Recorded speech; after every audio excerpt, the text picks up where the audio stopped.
All right, my loves. So this is the 3.3 retake. I know that my class, the reverse class, this is probably going to be the most, the one that most people take is the 3.3 one. So we're going to start nice and easy. We're going to start with just the zero property, which is again when I take the factors and I set it equal to 0.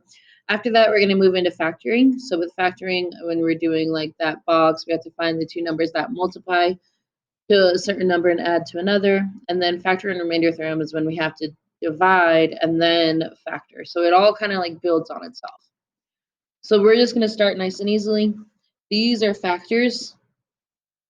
So x plus 4 is a factor. X minus 1 is a factor. Again, this is what we call factored form.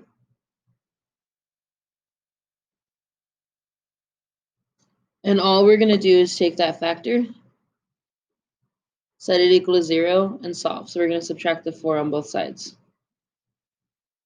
Same idea with the one in yellow. So x minus 1 equals 0. We're going to add 1 to both sides. So we know that x equals positive 1. So these both are my final answer there. Sometimes it looks a little bit crazier. Like this one, the x minus 9 is still pretty simple. The x plus 7 is still pretty simple. The 2x minus 1 might throw us for a loop, but it's still the same idea. It's still the same math. I need to get x by itself. So I'm going to add the 1, and then I'm going to divide by that 2. So it's okay to get a fraction. All right, so I'll give you guys a second. You guys are going to go ahead and do this one as your retake. Again, legit, all you're doing is taking that factor, set it equal to 0 to solve. So hopefully you guys are all at a level 1 now. A level 2 is kind of just like one extra step. And that one extra step is going to be to factor. And then once we have our factors, we're going to solve by setting them equal to 0. So let's start by reminding ourselves how to factor. We're going to put our first term here, our last term there. I'm looking for two numbers that'll multiply to 1 times 36, which is going to be 36, and it's going to add to negative 13. So we can list the factors of 1 to 36.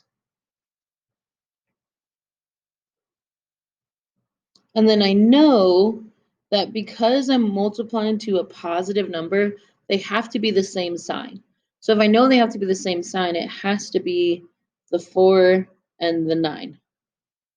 I want it to be negative 13, so I know that they both have to be negative. But more specifically, I want negative 13 x squareds. So these both need an x squared to accompany them. We're going to go ahead and find our factors now. So x squareds go on the outside. If I want negative 9x squared, but I only have x squared, this needs to be negative 9. Same idea down here. I want negative 4x squared. I only have an x squared, so this needs to be a negative 4. These are our factors. So we factored. We need to solve, which means I need to take those factors and set them equal to 0. Once you do that, then again, you're just solving for x. I'm going to go ahead and add my 9 to both sides. I'm still not done though, because x is not by itself. I have x squared. I don't want x squared. I just want an x. So I need to take the square root of that. The square root of 9 is both positive 3 and negative 3. Same idea over here. I'm going to add the 4. Take the square root. The square root of 4 is going to be positive 2 and negative 2. So what we have here in green is pretty similar to what we did in the level 1 problem. All this extra stuff here in black, that is the factoring part. So factor to solve. When I solve, I should end up with those solutions. So again, this is another factor to solve.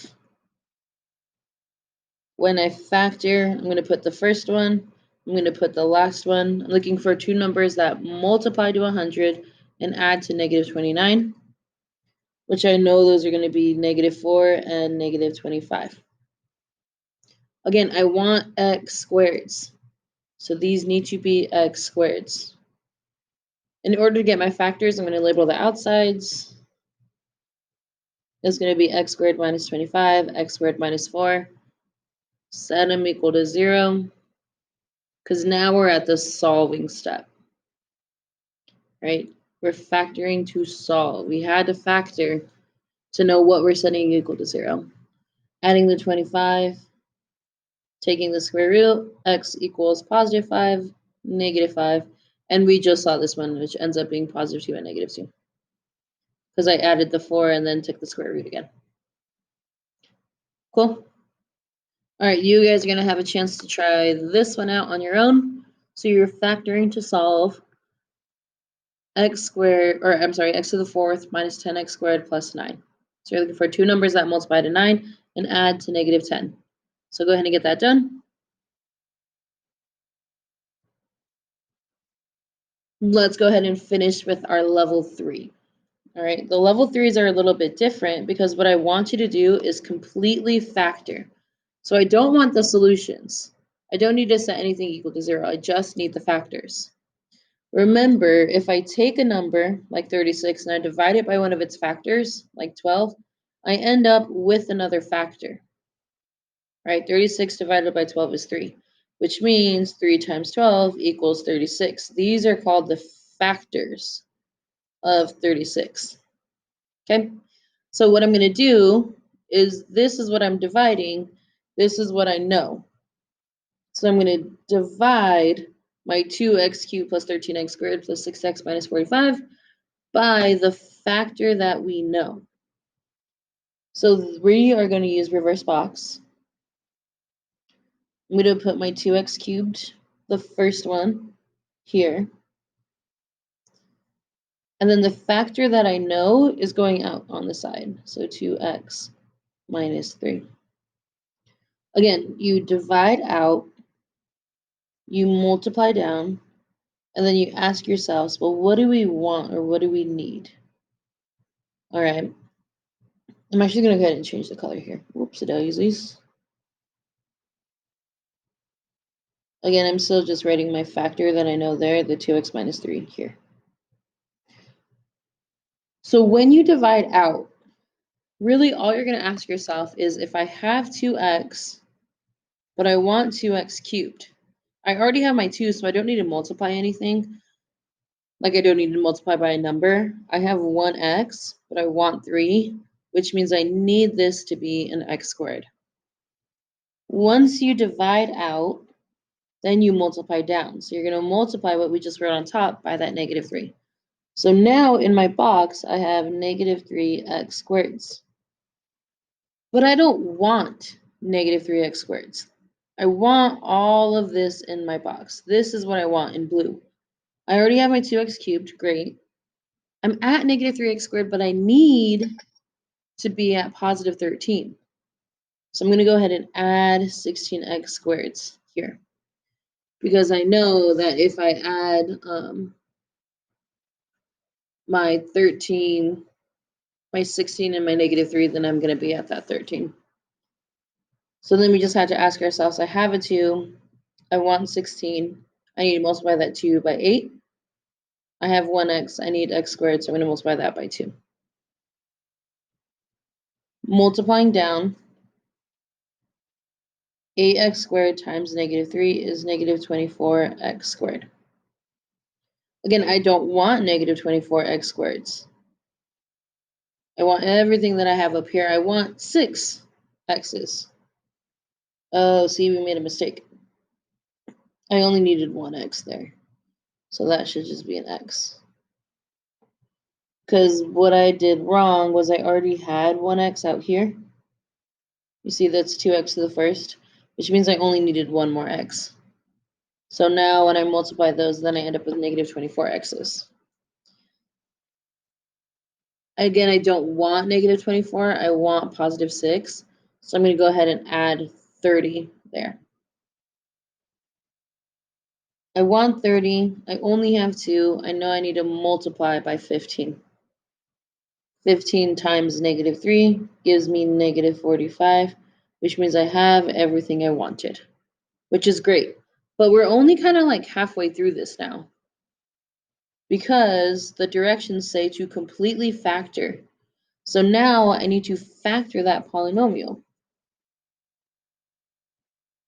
x squared, 15, list out the factors of 15. We know that we want it to add up to 8, so it's going to be the 3x and the 5x. X plus 5, x plus 3. Another super common mistake is that people just stop here, but we're missing a whole other factor, right? The factor that we know, we cannot forget him. So it should be all of those things. So again, it was kind of like a 3-step problem. We had it, or a 2-step problem. We had a divide, and then we had a factor, and then this is our final answer. So divide using the reverse box, factor also using the box, and then that's our final answer. Cool.